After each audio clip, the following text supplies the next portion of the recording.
Hello एमएसपीएंस, how are you? क्या हाल है बच्चों? अपन ने वीबीटी थ्योरी पढ़ी थी। वीबीटी थ्योरी के बाद हम सीएफटी थ्योरी पढ़ रहे हैं। सीएफटी मीन्स क्रिस्टल फील्ड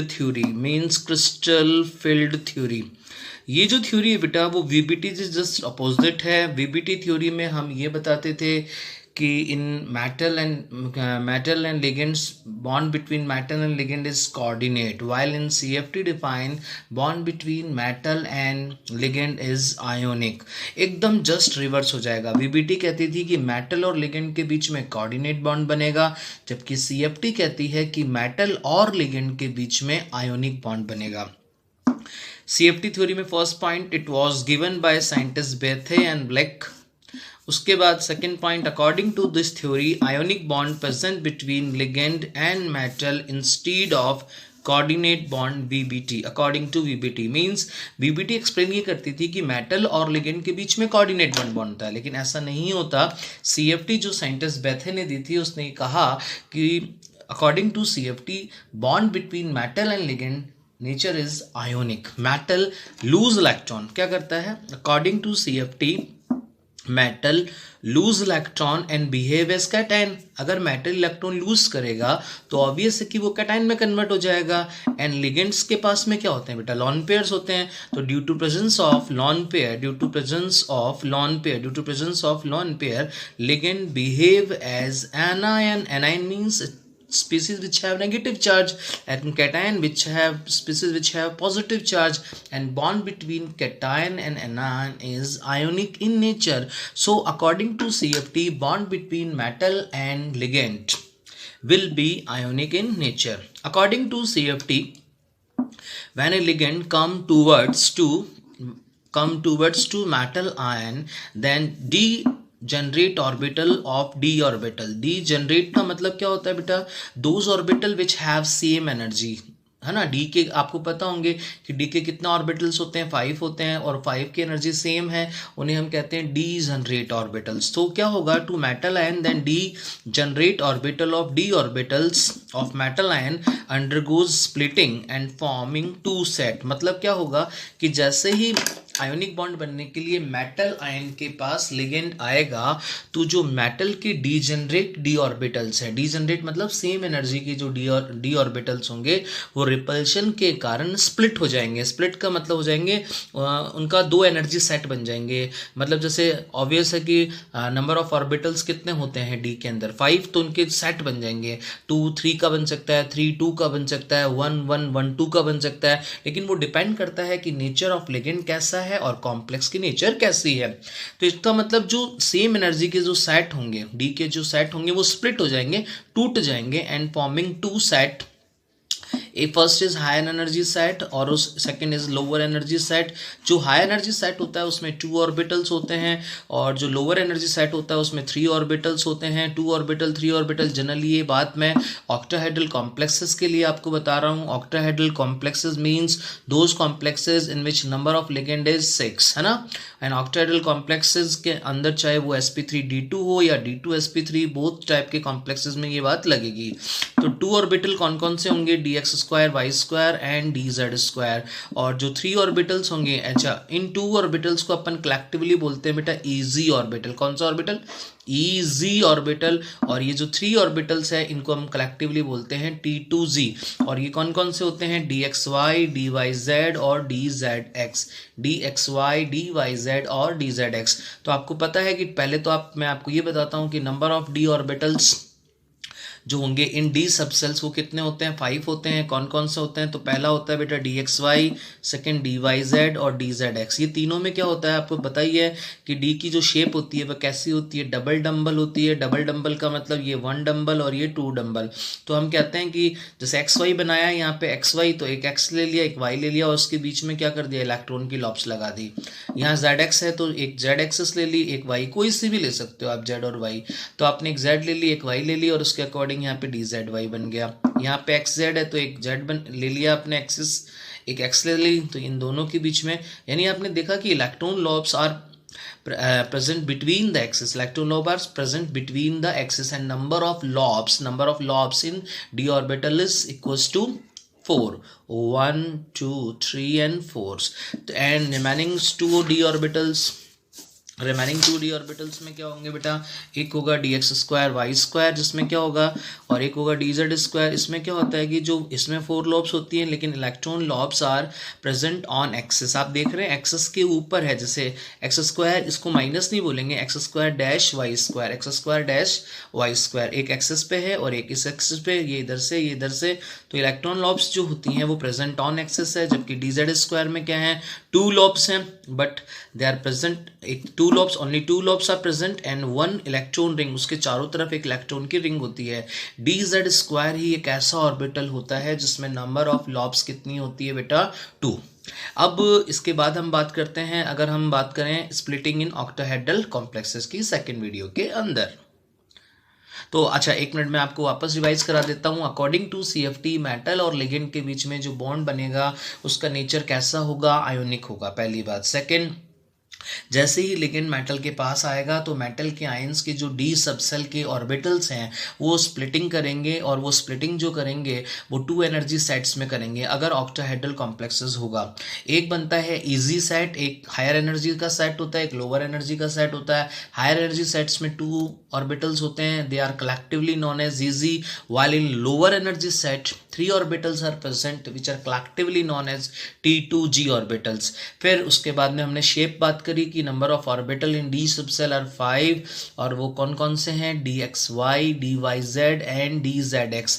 आपने देखा था इन तीनों ऑर्बिटल्स के अंदर DXY, DYZ एंड DZX में जो इलेक्ट्रॉन लॉब्स थी are present between the axis, while in DX square Y square, while in dx square y square and dz square electron lobes are present on the axis, लेकिन in dz square only 2 lobes are present and electron rings around the electron lobes, so electron lobes are present on the axis। अब उसके बाद हम बात करते हैं बेटा splitting in octahedral complexes।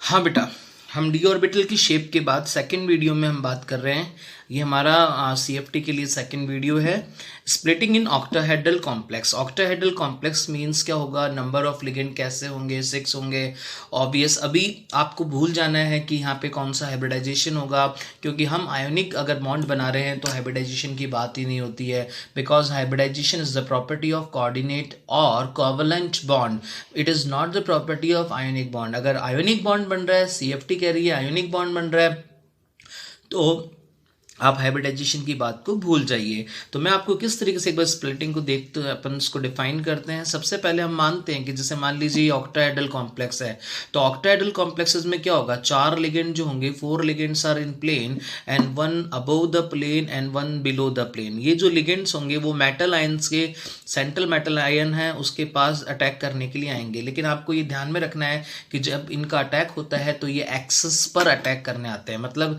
इनकी जो डायरेक्शन होती है वो एक्सिस पर होती है।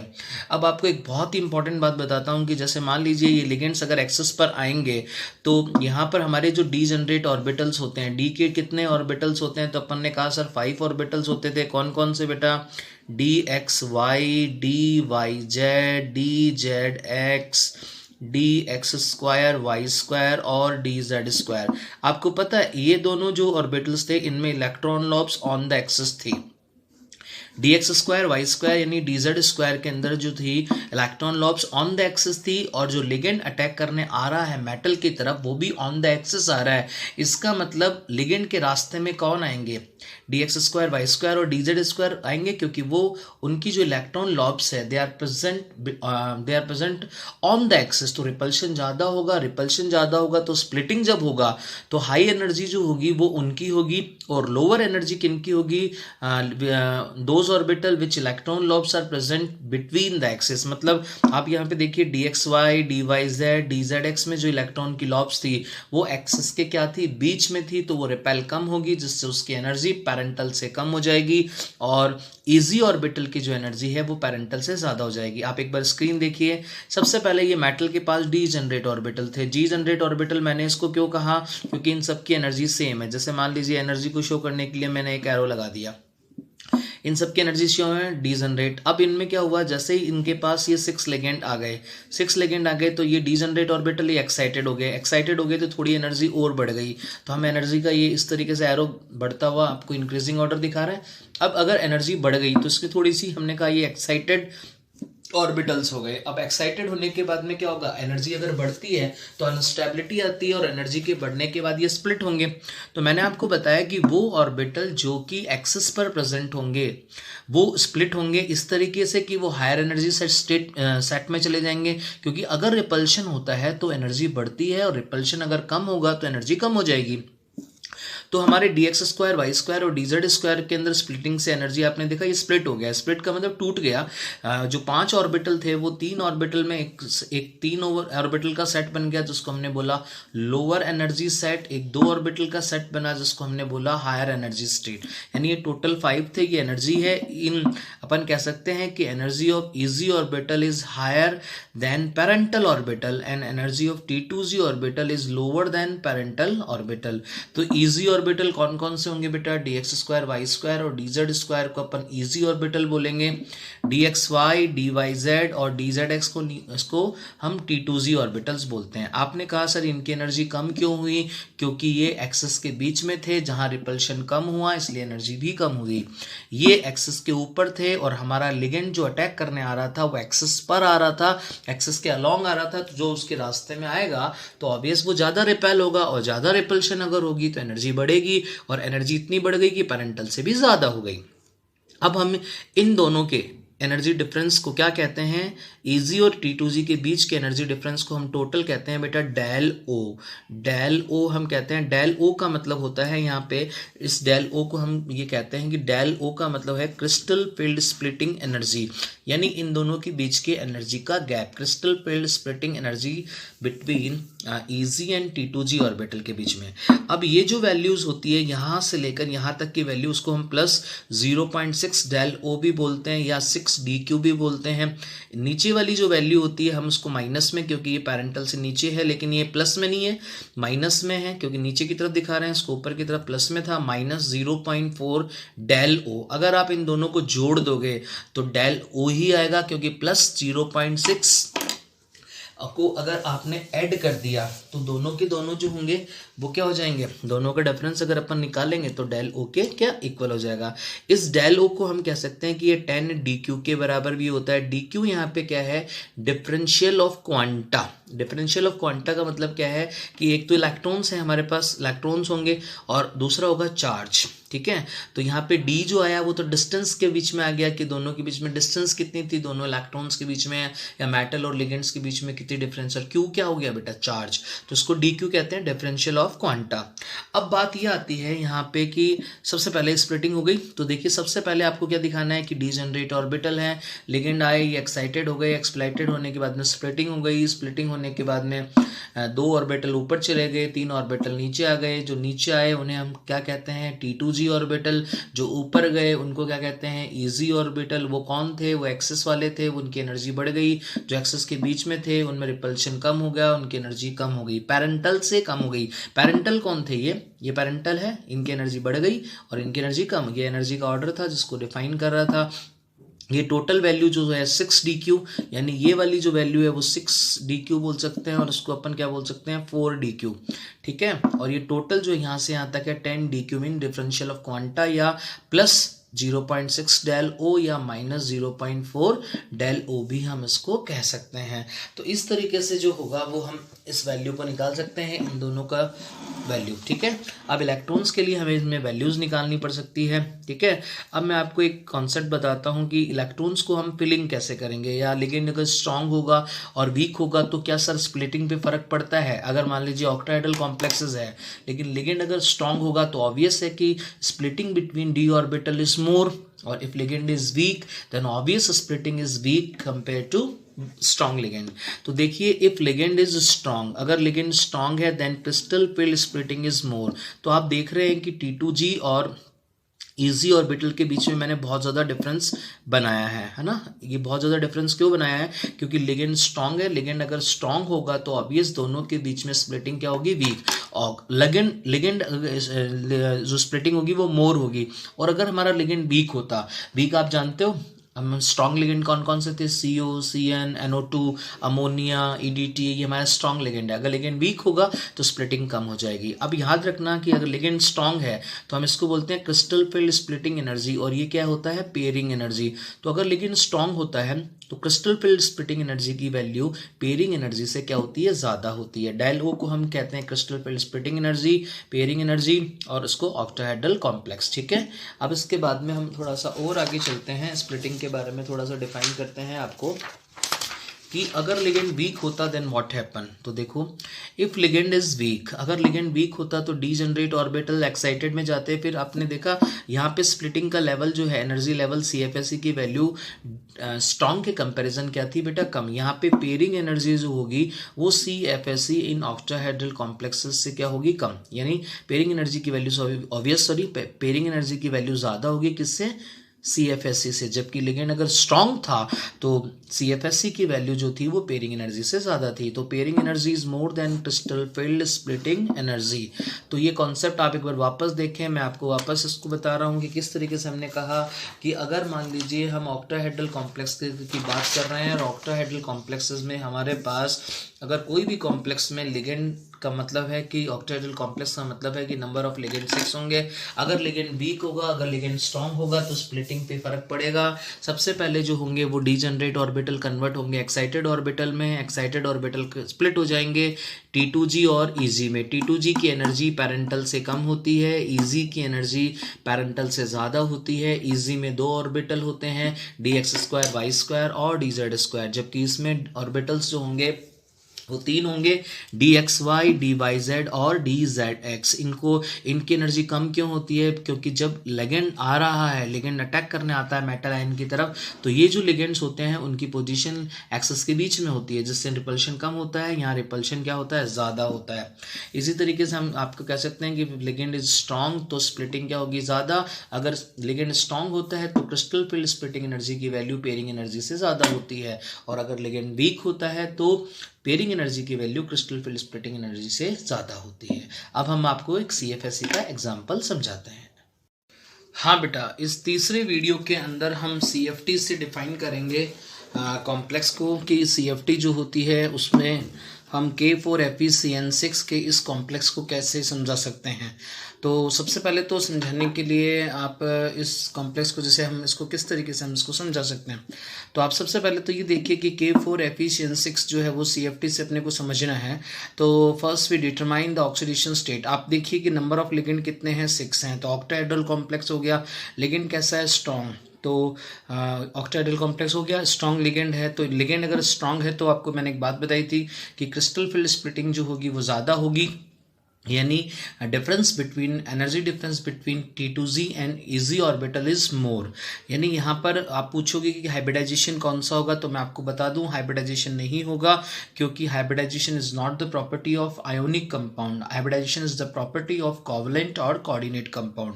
तो यहाँ हाइब्रिडाइजेशन से हमें कोई लेना देना नहीं है। हम सबसे पहले ऑक्सीडेशन स्टेट निकालेंगे Fe की, जो हम इजीली निकाल सकते हैं। 4 + x + 6 - 1 = 0, देन x की वैल्यू कितनी आ जाएगी? +2।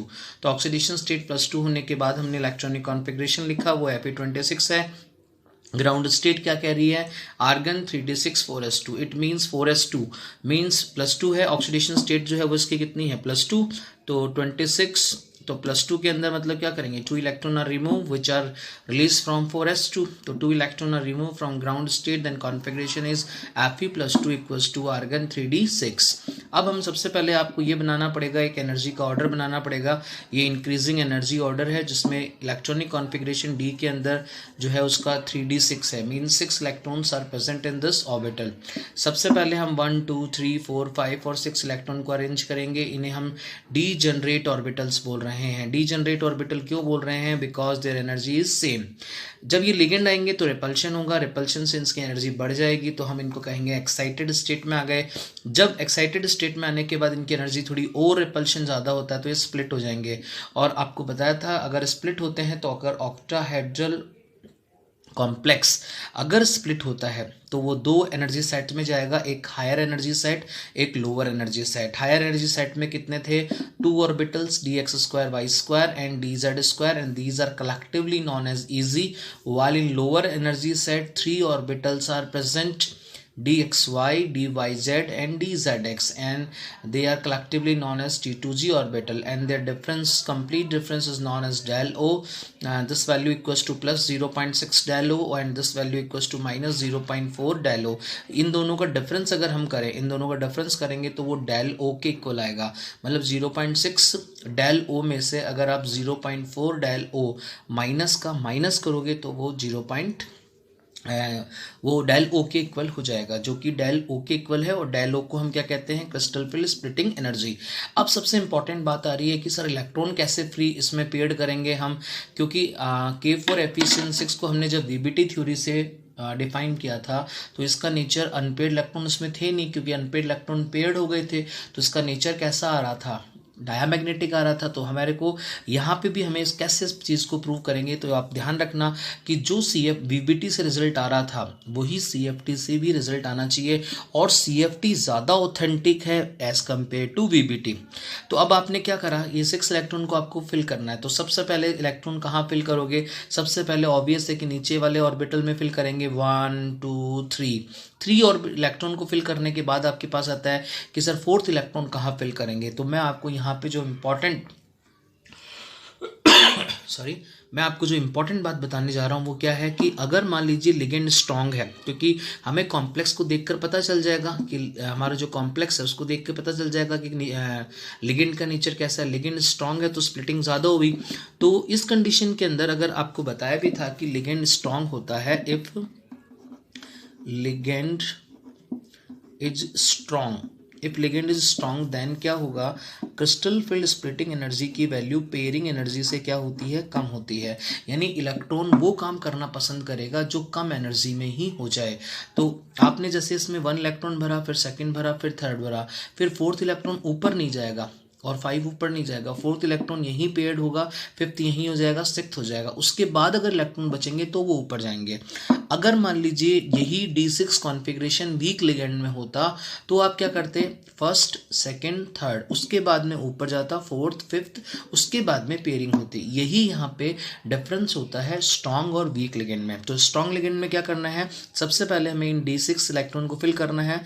पहले हमने 1 किया, फिर 2 किया, फिर 3 किया। अब ध्यान से देखना 4th इलेक्ट्रॉन क्या करना है? तो 4th इलेक्ट्रॉन की फिलिंग डिपेंड करेगी नेचर ऑफ लिगेंड पे। लिगेंड स्ट्रांग है तो क्रिस्टल फील्ड स्प्लिटिंग एनर्जी की वैल्यू पेयरिंग एनर्जी से ज़्यादा है, यानी 4th इलेक्ट्रॉन को फिल करने के लिए बहुत ज़्यादा एनर्जी लेवल पार करना पड़ेगा। तो इस कंडीशन के अंदर जो इलेक्ट्रॉन होगा उसकी एनर्जी कौन सी कम है? पेयरिंग एनर्जी कम है, तो इलेक्ट्रॉन पेयर्ड होना पसंद करेगा। तो 4th इलेक्ट्रॉन हम यहीं डालेंगे, ऊपर नहीं डालेंगे। तो 4th यहाँ आ जाएगा, 5th यहाँ आ जाएगा और 6th यहाँ आ जाएगा। तो आप इस कंडीशन में देखिए यहाँ T2g और EG के ऑर्बिटल्स में आपको नंबर ऑफ अनपेड इलेक्ट्रॉन्स कितने दिख रहे हैं? तो आप देख रहे हो आपको तो एक भी अनपेड इलेक्ट्रॉन नहीं दिख रहा, तो यानी n की वैल्यू कितनी हो गई? 0 हो गई। n की वैल्यू 0 हो गई तो जो कॉम्प्लेक्स हो गया वो कैसा हो गया? डायामैग्नेटिक। कैसा हो गया बेटा? डायामैग्नेटिक कॉम्प्लेक्स हमारा हो गया। अब आपको एक और बात बताता हूँ डायामैग्नेटिक कॉम्प्लेक्स के बाद कि if ligand is strong then low spin complex is formed। low spin complex का मतलब इलेक्ट्रॉन जो थे वो पहले लोअर एनर्जी ऑर्बिटल्स में पहले फिल्ड हुए हैं और अपर ऑर्बिटल्स में नहीं गए हैं, लोअर एनर्जी ऑर्बिटल्स में फिल्ड हुए हैं। तो यहाँ पे जो कॉम्प्लेक्स का नेचर होगा वो कैसा होगा? बहुत ही इंपॉर्टेंट पॉइंट पूछा जाता है, लो स्पिन कॉम्प्लेक्स। तो low spin complex always formed by strong ligand, and जो वीक लिगेंड होंगे वो हाई स्पिन कॉम्प्लेक्स बनाते हैं। मैं वापस आपको रिपीट कर रहा हूँ इस चीज़ को कि सबसे पहले हम ऑक्सीडेशन स्टेट निकालेंगे। ऑक्सीडेशन स्टेट के बाद जितना ग्राउंड स्टेट होगा उतने इलेक्ट्रॉन रिमूव करेंगे, फिर कॉन्फ़िगरेशन लिखेंगे, डीजनरेट ऑर्बिटल्स, ऑर्बिटल्स, फिर एक्साइटेड ऑर्बिटल, फिर स्प्लिटेड ऑर्बिटल। ये 3 ऑर्बिटल हैं, पहला डीजनरेट, उसके बाद एक्साइटेड, उसके बाद स्प्लिटेड ऑर्बिटल। ये स्प्लिटिंग ज़्यादा कब होगी? अगर लिगेंड स्ट्रांग होगा। वीक कब होगी? जब लिगेंड वीक होगा। ऊपर कौन जाएगा? ईजी ऑर्बिटल्स, नीचे कौन जाएंगे? T2Z orbitals. और जब हम इलेक्ट्रॉन फिल करेंगे तो आप ध्यान में रखेंगे, सबसे पहले चाहे लिगेंड वीक हो या स्ट्रांग, सबसे पहले एक इलेक्ट्रॉन यहाँ फर्स्ट, सेकंड, थर्ड, उसके बाद में लिगेंड स्ट्रांग है तो यहीं फोर्थ, फिफ्थ और सिक्स्थ। क्यों? क्योंकि लिगेंड अगर स्ट्रांग होता है तो crystal field splitting energy value is greater than pairing energy, और when ligand is strong then low spin complex is form. और यहाँ पर हमें अनपेयर्ड इलेक्ट्रॉन नहीं मिल रहा तो n की वैल्यू कितनी हो गई? 0। n की वैल्यू 0 हो गई तो कॉम्प्लेक्स का नेचर कैसा हो गया? डायामैग्नेटिक। आपने VBT से भी निकाला था, K4Fe6 का जो नेचर था वो डायामैग्नेटिक आ रहा है। इस तरीके से हम CFT थ्योरी के अकॉर्डिंग K4Fe6 के अंदर मैग्नेटिक मोमेंट को एक्सप्लेन कर सकते हैं। हम हाइब्रिडाइजेशन नहीं बताते क्योंकि according to CFT ligand between bond between ligand and metal will be ionic, not coordinate according to CFT, and CFT is more authentic theory compared to VBT. Okay, अब मैं आपको उसके नेक्स्ट एग्जांपल जो है उसको डिस्क्राइब करता हूँ। इसके बाद में हम बात करते हैं नेक्स्ट एग्जांपल की। ठीक है, एक क्लास अगले वीडियो में हम बात करेंगे। हाँ बेटा, इसके बाद हम K4Fe6 के अंदर CFT को एक्सप्लेन करने के बाद हम बात करते हैं CFT इन K3COF6। ये एग्जाम्पल आप काफ़ी बार पढ़ चुके हैं, मैंने आपको इसको VBT से भी एक्सप्लेन किया था। VBT से जब हम एक्सप्लेन कर रहे तो इसमें हाइब्रिडाइजेशन sp3d2 आ रहा था, लिगेंड 6 है, नेचर कैसा है? वीक। लेकिन हम यहाँ बात कर रहे हैं CFT की। सबसे पहले अपन क्या निकालेंगे बेटा? Oxidation state of cobalt. Cobalt का ऑक्सीडेशन स्टेट आपको पता है, पोटेशियम 3 है, 3+ जिसका निकालना है x - 6 = 0, then oxidation state = x = +3। उसके बाद में हमने कहा कि इलेक्ट्रॉनिक कॉन्फ़िगरेशन ऑफ कोबाल्ट क्या हो जाएगा? Cobalt 27 means argon 3d7 4s2, argon 3d7 4s2। अब ऑक्सीडेशन स्टेट 3 है, then 3 electrons are remove from its ground state. आप ग्राउंड स्टेट से बाहर निकाल दोगे तो कोबाल्ट 27 के पास कितने इलेक्ट्रॉन निकल गए बेटा? 3 इलेक्ट्रॉन निकलने के बाद कॉन्फ़िगरेशन में क्या रहा? Argon 3d6। तो यहाँ पे 3d7 4s2 था, 2 इलेक्ट्रॉन s से और 1 इलेक्ट्रॉन d से निकला, तो d का कॉन्फ़िगरेशन d6। अब हम स्प्लिटिंग को शो करेंगे तो एक बात बताइए, सबसे पहले हमने एक एनर्जी का ऑर्डर बनाया। सबसे पहले हम डीजनरेट ऑर्बिटल्स बनाएंगे। डीजनरेट ऑर्बिटल्स क्यों बोलते हैं हम इनको? Because their energy is same, इनकी एनर्जी सेम है। दोज डी ऑर्बिटल या those orbital which have same energy. अब आपको कह रहे हो कि सर आपको कैसे पता चला एनर्जी सेम है? क्योंकि डी के ऑर्बिटलों के लिए एल की वैल्यू क्या होती है? L means angular quantum number की वैल्यू 1 होती है, 2 होती है, इसलिए इन सबकी एनर्जी क्या है? सेम। जब ये लिगेंड्स ऑक्टाहेड्रल कॉम्प्लेक्स यहाँ पे बनेगा, ऑब्वियस पता चल गया होगा आपको लिगेंड कैसा है, वीक है तो ऑक्टाहेड्रल कॉम्प्लेक्सेस बनेगा। अगर ऑक्टाहेड्रल कॉम्प्लेक्स बनेगा तो लिगेंड के आने से लिगेंड वही एक्सिस पे से आएगा, लिगेंड के आने का रूट वही है, एक्सिस पर आएगा, यानी ईजी ऑर्बिटल की एनर्जी बढ़ जाएगी और T2Z ऑर्बिटल की एनर्जी क्या हो जाएगी? कम। और लिगेंड वीक है इसलिए स्प्लिटिंग जो होगी दोनों के बीच में, स्प्लिटिंग मीन्स यहाँ पर आप समझ गए होंगे कि ये जो क्रिस्टल फील्ड स्प्लिटिंग है, दोनों के बीच एनर्जी लेवल जो है वो डेल O है, लेकिन वो कम होगा यहाँ पे। ठीक है, तो ये एक्साइटेड हो गया, स्प्लिटिंग के बाद में ये कन्वर्ट हो गए बेटा, ये ईजी ऑर्बिटल हैं। अब ईजी ऑर्बिटल कौन कौन से हैं? एक है dx2y2 और एक कौन है? dz2। उसके बाद में हमारे नीचे वाले कौन कौन हैं आपको याद आ रहे होंगे, dxy, dyz और dzx, ये तीनों इलेक्ट्रॉन्स हैं। अब हमें बात आ रही है कि सबसे पहले हम इलेक्ट्रॉन्स का फिलिंग देखें कैसे। तो d6 है तो d6 में आप इलेक्ट्रॉन फिल कर सकते हैं 1 2 3 4 5 और उसके बाद में हमारा 6। यहाँ पे भी एक्साइटेड में भी कोई दिक्कत नहीं होगी, 1 2 3 4 5 और 6। ठीक है, इसके बाद में जैसे ये स्प्लिटिंग हुए तो सबसे पहले ऑब्वियस है कि एनर्जी जो इलेक्ट्रॉन्स फिल होंगे वो उसमें होंगे जिसकी एनर्जी कम होगी। तो T2Z और EZ में एनर्जी किसकी कम है? T2Z की। तो पहले इलेक्ट्रॉन गया 1, उसके बाद सेकेंड, उसके बाद में थर्ड। अब आपको ध्यान में रखना है कि बहुत इंपॉर्टेंट बात आ गई कि फोर्थ इलेक्ट्रॉन जो है उसको आप कहाँ फिल करोगे, कि उस फोर्थ इलेक्ट्रॉन को आप कहाँ फिल करोगे? फोर्थ इलेक्ट्रॉन को आप फिल कहाँ करोगे, ये डिपेंड करता है लिगेंड के नेचर पे। लिगेंड कैसा है, यहाँ पे नेचर ऑफ लिगेंड हमने कहा कि साहब नेचर ऑफ लिगेंड कैसा है, वीक है। अगर नेचर ऑफ लिगेंड वीक है, इसका मतलब पेयरिंग एनर्जी जो है वो ज़्यादा है क्रिस्टल फील्ड स्प्लिटिंग एनर्जी से। पेयरिंग एनर्जी ज़्यादा है, मतलब पेयरिंग करने में बहुत ज़्यादा एनर्जी की रिक्वायरमेंट होगी, और इन दोनों के बीच में एनर्जी डिफरेंस कम है, तो फोर्थ इलेक्ट्रॉन ऊपर जाना पसंद करेगा, ना कि पेयर्ड होना पसंद करेगा। अगर लिगेंड स्ट्रॉन्ग होता है तो लिगेंड इलेक्ट्रॉन पेयर्ड होना पसंद होता था, क्योंकि पेयरिंग एनर्जी की वैल्यू कम होती है। लेकिन अगर लिगेंड वीक होता है तो पेयरिंग एनर्जी की वैल्यू ज़्यादा होने की वजह से लिगेंड वही काम करना पसंद करेगा जो कम एनर्जी में हो जाए। तो यहाँ इस कंडीशन में इलेक्ट्रॉन कहाँ जाएगा बेटा, फर्स्ट सेकेंड थर्ड तो समझ आएगा, उसके बाद में फोर्थ यहाँ चला गया, फिफ्थ यहाँ चला गया, और उसके बाद में सिक्स्थ नीचे आ गया। तो अगर सिक्स्थ नीचे आ जाएगा तो ये पेयरिंग होगी। इसके बाद में एक पेयर्ड हो गया और 2 इलेक्ट्रॉन पेयर्ड हो गए, और कितने इलेक्ट्रॉन थे, 6, जिसमें 2 पेयर्ड हो गए, और 1 2 3 4 क्या होंगे बेटा, अनपेयर्ड। तो नंबर ऑफ अनपेयर्ड इलेक्ट्रॉन्स का वैल्यू कितनी हो गई, 4। म्यू कैसे निकालते हैं आपको पता ही है, mu equals to root n+2, और उससे हम अगर निकालें तो 4 + 2 से अगर हम निकालेंगे तो ये कितना आएगा, 24। रूट 24 की वैल्यू कितनी होगी, 4.89 BM बोर मैग्नेट्रॉन। ये कोई वैल्यूज़ नहीं है, रफ वर्क करा हुआ है, ठीक है। 4.89 BM बोर मैग्नेट्रॉन। अच्छा, नेचर ऑफ कॉम्प्लेक्स कैसा होगा, आपने देखा कि इलेक्ट्रॉन है ना लोअर एनर्जी के बाद अपर एनर्जी में भी गए हैं, उसके बाद पेयर्ड हुए हैं, तो हम इसको नेचर ऑफ कॉम्प्लेक्स ऐसा बोलते हैं, हाई स्पिन कॉम्प्लेक्स। क्या बोलते हैं बेटा, high spin complex. High spin complex is formed. अगर लिगेंड वीक होता तो लो स्पिन कॉम्प्लेक्स बनता, अगर लिगेंड वीक होता है तो हाई स्पिन कॉम्प्लेक्स बनता है, लेकिन अगर स्ट्रांग होगा तो जो हमारा लो स्पिन कॉम्प्लेक्स बनता है। तो आपने देखा यहाँ पे भी नेचर, जो लिगेंड का नेचर है वो डिफाइन करेगा। अगर लिगेंड का नेचर वीक होगा तो कैसा कॉम्प्लेक्स बनेगा, हाई स्पिन कॉम्प्लेक्स बनेगा। इलेक्ट्रॉन जो होंगे वो पहले सब में जाएंगे, उसके बाद पेयर्ड होना पसंद करेंगे। अगर लिगेंड स्ट्रॉन्ग वीक होगा तो स्प्लिटिंग कम होगी, अगर लिगेंड वीक होगा then crystal field splitting energy की वैल्यू कम होगी पेयरिंग एनर्जी से। तो ये चीज़ें आपको ध्यान में रखनी है।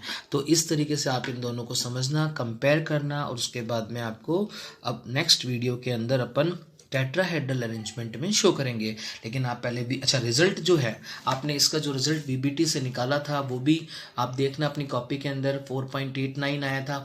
4 अनपेड इलेक्ट्रॉन वहाँ पर भी आ रहे थे, यहाँ पे भी नंबर ऑफ अनपेड इलेक्ट्रॉन 4 है, मतलब रिजल्ट सेम है। लेकिन वहाँ पे हमने उसको VBT थ्योरी से एक्सप्लेन किया था, और यहाँ हम कौन सी थ्योरी से एक्सप्लेन कर रहे हैं, CFT से। और CFT क्या बताती थी कि मेटल और लिगेंड के बीच में कौन सा बॉन्ड होता है, आयोनिक।